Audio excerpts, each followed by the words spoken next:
بسم اللہ الرحمن الرحیم السلام علیکم. میں آپ کا میزبان سمیع ابراہیم اور آپ ہمارا سوشل میڈیا دیکھ رہے ہیں. صبح کا وقت ہے، آج 3 جون ہے اور بدھوار. رات ساری اسلام آباد میں بارش ہوتی رہی ہے، بڑا موسم خوشگوار. آج دیکھتے ہیں کیا ہے آج. بہرحال خبروں کی طرف چلتے ہیں. سب سے پہلے تو جو کل رات گئے تک دھرنا جاری رہا اڈیالہ جیل کے باہر، پھر سہیل افریدی صاحب وہاں سے نکلے، اٹھے، علیمہ خان صاحبہ بھی، اور یہ اعلان کیا گیا ہے کہ اب 10 جون کو پارلیمنٹ ہاؤس کے سامنے دھرنا ہوگا. باقی جو سارا پلان ہے اس کا وہ دے دیا جائے گا، لیکن ایک چیز جو ہمیں پتہ چلی ہے کہ 10 جون کو پارلیمنٹ ہاؤس کے سامنے دھرنا دیا جائے گا. اب یہ بڑا ایک چیزیں جو ہے نا کوئنسائڈ کریں گی، کیونکہ 9 جون کو آزاد کشمیر میں ایک احتجاج کا اعلان کیا ہے جو جوائنٹ عوامی کمیٹی ہے، جو اپنے 38 نکات کے لیے اس وقت اسٹرگل کر رہی ہے، اور حکومت کے ساتھ بالکل ایک ہیڈ آن ہے ان کا، کیونکہ معاہدہ ہو گیا تھا پہلے. وفاقی حکومت اور کشمیر کی حکومت نے مان لیے تھے مطالبات، اور یہ کہا تھا کہ مہاجرین کی 12 نشستیں ختم کر دی جائیں گی. لیکن اب جیسے ہی الیکشن کا وقت نزدیک آ رہا ہے تو نہ آئین میں ترمیم کی گئی ہے، نہ کوئی معاہدہ کے اندر جو پوائنٹس تھے ان کو پورا کیا گیا، اور اب پھر آل پارٹیز کانفرنس اور دوسری چیزیں. تو شوکت میر صاحب نے بڑی تفصیل سے یہ گفتگو کی ہے، جس میں انہوں نے بتایا ہے کہ پورا انہوں نے پروگرام دیا ہے. آپ انہیں کی زبانی سن لیں. اعلامیہ جموں کشمیر جوائنٹ عوامی ایکشن کمیٹی مظفر آباد ڈویژن. جموں کشمیر جوائنٹ عوامی ایکشن کمیٹی مظفر آباد ڈویژن کا انتہائی اہم اور ہنگامی اجلاس مرکزی آفس میں منعقد ہوا، جس کا اعلامیہ درج ذیل ہے. اجلاس core committee Jammu Kashmir joint عوامی ایکشن کمیٹی منعقدہ ڈوڈیال کے اعلامیے کے مطابق مظفر آباد ڈویژن میں دیگر 2 ڈویژن کی طرح مکمل لاک ڈاؤن ہوگا. یہ کہ بطور میزبان لانگ مارچ کے استقبال اور دیگر امور کی انجام دہی کے لیے درج ذیل انتہائی اہم کمیٹیز بنائی جائیں گی: انتظامیہ کمیٹی، کوارڈینیشن کمیٹی، مالیاتی کمیٹی اور میڈیا کمیٹی. ایک بات اس میں کلیئر ہم کرنا چاہتے ہیں کہ اس دفعہ کے لانگ مارچ میں ہم باقاعدہ طور پہ، باضابطہ طور پہ ایک SOP جاری کریں گے جو 102 دن کے اندر میڈیا کے اوپر آ جائے گی، اور کوئی بھی ایسا شخص جو ہماری اس SOP کو، اس ڈسپلن کو فالو نہیں کرے گا، جموں کشمیر جوائنٹ عوامی ایکشن کمیٹی کا اس سے کوئی تعلق نہیں ہوگا. جموں کشمیر جوائنٹ عوامی ایکشن کمیٹی مظفر آباد ڈویژن اور عوام الناس سے اپیل کرتی ہے کہ آپ اپنے لیے کم از کم 1 ماہ کا راشن و دیگر ضروریات زندگی جمع رکھیں. ساتھ ہی لاک ڈاؤن کی وجہ سے کمزور اور نادار طبقہ سب سے زیادہ متاثر ہوگا، لہذا مخیر حضرات اپنے ارد گرد ایسے تمام ضرورت مند افراد کی ضروریات کا خیال رکھیں. ہماری 9 جون کی لاک ڈاؤن کی کال مکمل طور پر پرامن ہے. البتہ حکومت یا کسی بھی ادارہ کی طرف سے کسی بھی قسم کا ایڈونچر کیا گیا یا کسی بھی قسم کی دھونس دھاندلی کی کوشش کی گئی تو عین اسی وقت سے ریاست بھر میں مکمل لاک ڈاؤن کر دیا جائے گا. بہت بہت شکریہ. اب یہ جو احتجاج ہے یہ 9 کو نکلے گا مظفر آباد کی طرف، اور سہیل افریدی کہہ رہے ہیں کہ میں پارلیمنٹ ہاؤس کے سامنے ہم لوگ دھرنا دیں گے. وہ عوامی اپیل نہیں ہے، ابھی تک تو جو انڈرسٹینڈنگ ہے وہ اراکین اسمبلی کی ہے. لیکن دوسری جانب جو 5 جون کو بجٹ کا اجلاس ہونے والا تھا وہ حکومت نے سب کمیٹیاں اور وہ اس کو منسوخ کر دیا. اب یہ نہیں پتا کس وجہ سے ہے، کیا ایران کے ساتھ مذاکرات کا معاملہ اس کی کوئی امید بن گئی ہے، اور پھر یہاں پر لاک ڈاؤن شہر میں اور سارا وہ علاقے بند، اور جو امریکہ کی جو بھی ہے سفارتکاری اور ایران کی وہ ہوگا. اب یہ مجھے نہیں پتا، لیکن یہ خبریں وہاں سے آ رہی ہیں. اچھا، اب دھرنے میں جو گفتگو کی علیمہ خان صاحبہ نے وہ بڑی زبردست تھی. انہوں نے یہ کہا سہیل افریدی کے ساتھ بیٹھے ہوئے کہ سہیل صاحب یہ آپ بجٹ کیوں پاس کرتے ہیں؟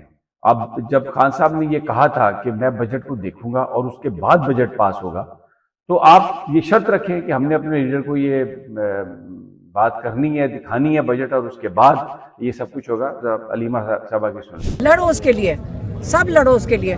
اور سہیل افریدی صاحب آپ بھی کہیں ان کو، میں آپ کو کہوں گی آپ کہیں ان کو کہ آپ اپنے لیڈر کی، یہ انہوں نے یہاں پہنچا دی ہے بات عمران خان کی کہ آپ ملاقات تو چھوڑیں، آپ بجٹ کیوں پاس کریں؟ اس سے عمران خان سے ملاقات پہلے کریں۔ عمران خان نے پچھلے سال بھی کہا تھا میرے سے پہلے ڈسکس کرو پھر بجٹ کرو۔ میں دیکھنا چاہتا ہوں کہ انویسٹمنٹ آپ نے ڈیولپمنٹ اور لوگوں کے اندر کتنی کی ہے، وہ اس کے اوپر پریشان تھے، لوگوں کے لیے کیا بینیفٹ دے رہا۔ آپ آج بھی کہو ان کو کہ ہم عمران خان سے ملاقات کروائیں، یہ کون ہوتے ہیں روکنے کے لیے؟ اب یہ دیکھیں بڑا کلیئرلی انہوں نے کہا ہے۔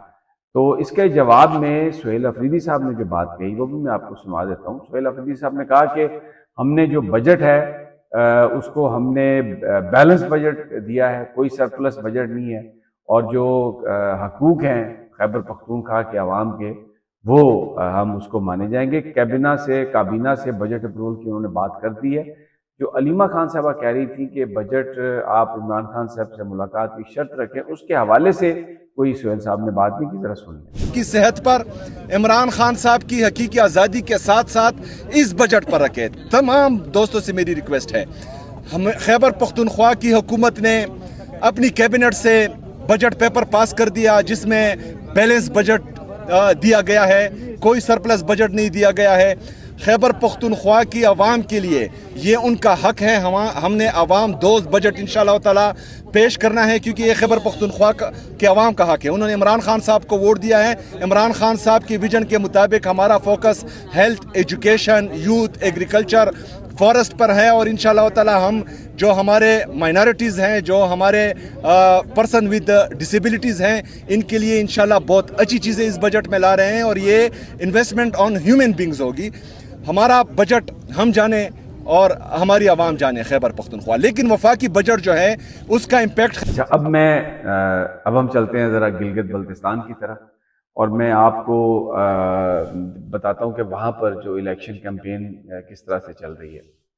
سب سے پہلے میں آپ کو جو میاں نواز شریف کرتے ہیں اپنے لیڈروں کے ساتھ، اپنے ورکر کے ساتھ، میں کچھ چیزیں آپ کو دکھاتا ہوں جس سے آپ کو پتہ چلے گا کہ ان میں تکبر اور غرور کتنا ہے، اور اللہ تعالیٰ کی ذات جو ہے وہ پھر رسی ڈھیلی کر دیتی ہے، اور جب کھینچتی ہے رسی تو پھر سارا معاملہ جو ہے وہ آپ خود ہی آپ کے سامنے آ جاتا ہے۔ اب یہ میں آپ کو ایک فوٹیج دکھاتا ہوں، اس میں دیکھیے کہ کس طرح مرتضی عباسی جو کے پی نون لیگ کے سیکرٹری بھی ہیں، نواز شریف صاحب سے کچھ خواتین مل رہی ہیں تو سیکورٹی والے ان کو آنے نہیں دے رہے، اور آپ دیکھیے کس طرح وہ نکل کے آئے ہیں۔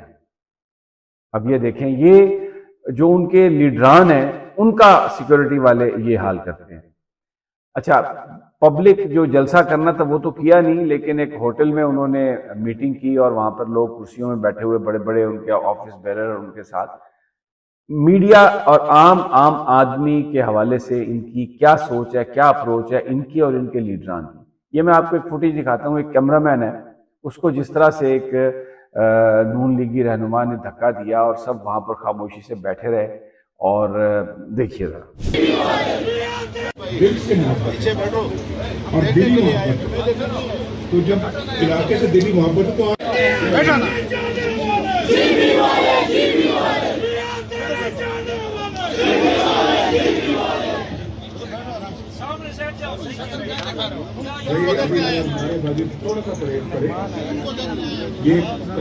اچھا، یہ آپ کو کچھ اندازہ ہوا۔ ابھی میں آپ کو ایک فوٹیج دکھاتا ہوں میاں نواز شریف صاحب کی، وہ ان کے ساتھ جو ان کا جو مطلب ملازم ہے سرکاری طور پر ان کو دیا گیا ہے، پتہ نہیں کیوں دیا گیا، وہ اس کو میاں صاحب کہہ رہے ہیں، وہ آگے چل رہا تھا، انتہائی خفگی سے اس کو کہہ رہے ہیں کہ تو نے آگے نہیں چلنا، تو نے پیچھے چلنا۔ اب آپ مجھے بتائیے، یہ آپ نے یہ مناظر دیکھے تو کتنا ایک غرور اور تکبر ان کے پاس ہے۔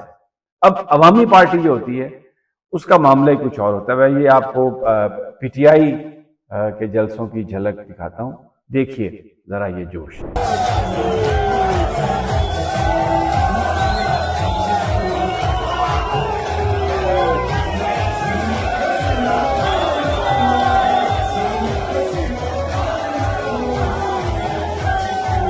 اب ایک اور جلسہ میں آپ کو دکھاتا ہوں، ایک اور گیدرنگ کا جلسہ، اور یہ سارا سرائکی وسیم میں، پنجاب میں، سندھ میں یہ واپس آ سکتا ہے یہ جذبہ، اگر پی ٹی آئی کی لیڈرشپ جو ہے وہ اب کچھ تھوڑا سا دم پکڑے. دیکھیے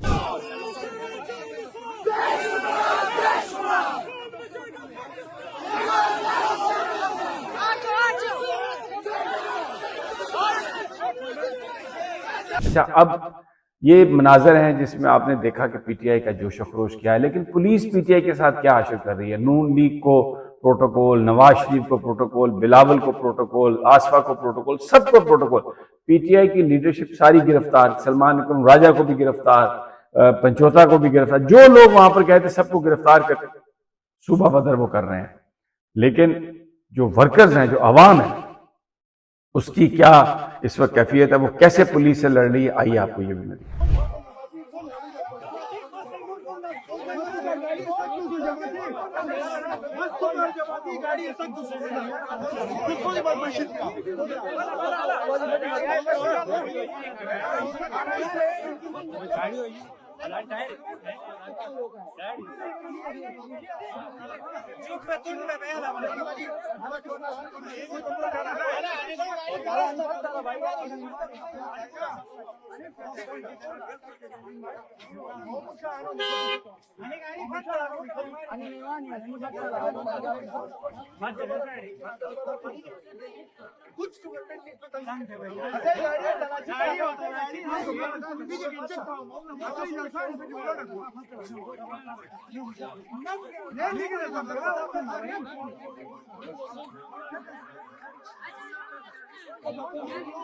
یہ آپ دیکھ رہے ہیں گلگت پولیس پنجاب پولیس بن گئی.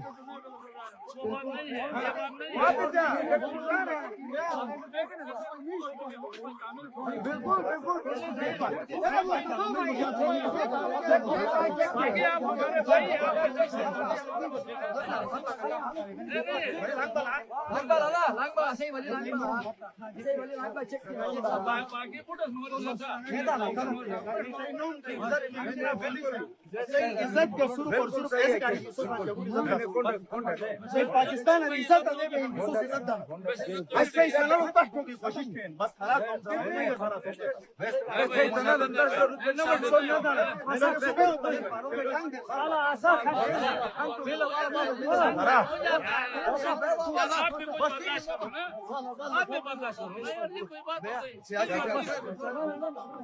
اب یہ جو مزاحمت ہے، یہ جو جوش و خروش ہے، یہ اس وقت جو صورتحال ہے گلگت بلتستان میں، اور جس طریقے سے کیمپین اور پی ٹی آئی مقابلہ کر رہی ہے، یہ اب کس طرف جاتا ہے 7 جون کو یہ سب کچھ، کیونکہ لوگ تو تیار ہیں کہ وہ اپنی حفاظت کریں گے ہر چیز کی اور اپنا حق لے کے رہیں گے. اب دیکھنا یہ ہے کہ کیا ہوتا ہے. بہرحال میں اگلی ویڈیو تک آپ سے اجازت چاہوں گا، انشاءاللہ آپ کو دیں گے تازہ ترین. پھر اللہ نگہبان.